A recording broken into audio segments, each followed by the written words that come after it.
It's important to note, though, that influence is rarely a single moment.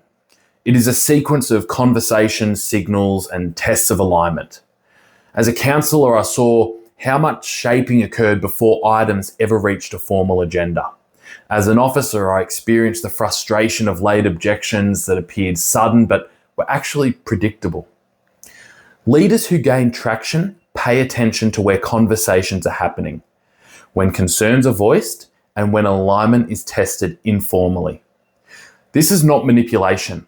It is respect for how decisions actually form in councils. So coalition, recognising informal power. Coalitions in local government are rarely formal. They are shaped by trust, credibility, relationships, and history. Some of the most influential people in a council are not those with the highest titles, but those whose views others trust.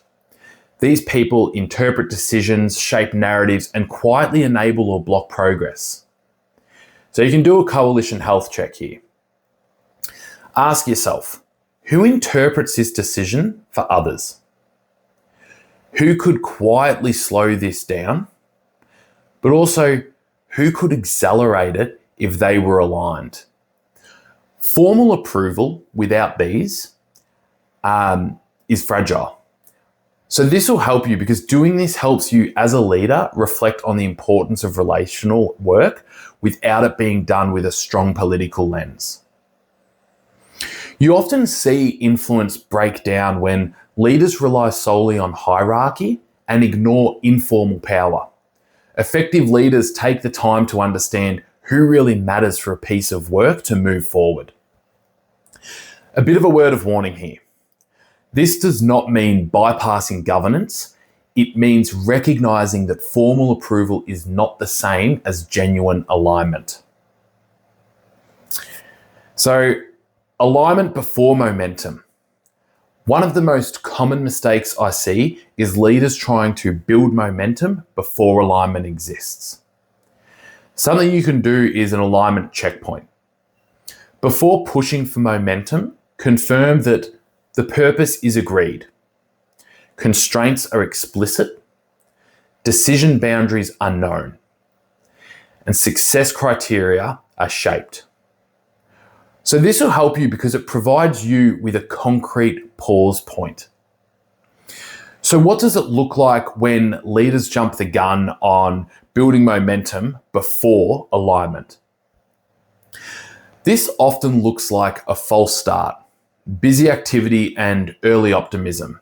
And it usually ends, or at least where it evolves to pretty quickly, is rework, escalation, and having to try and reignite the momentum when it has stalled. The worrying thing, and what leaders need to be aware of, is momentum without alignment feels productive, but it rarely lasts. And I should add here that alignment does not mean absolute consensus. It means a shared understanding of purpose, constraints, decision boundaries, and success criteria.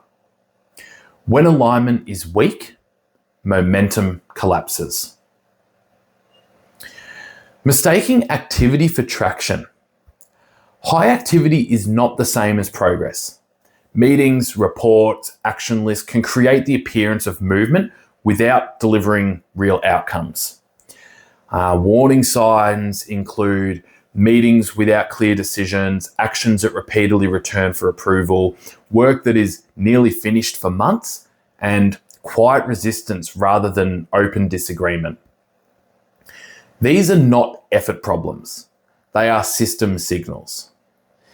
Something you can do here is a bit of a traction metric. So ask yourself, what has changed as a result of this activity? And if the answer is unclear, traction is low.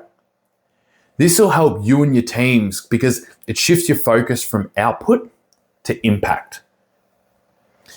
Practical influence in everyday moments. Influence often fails in small, everyday interactions rather than big decisions.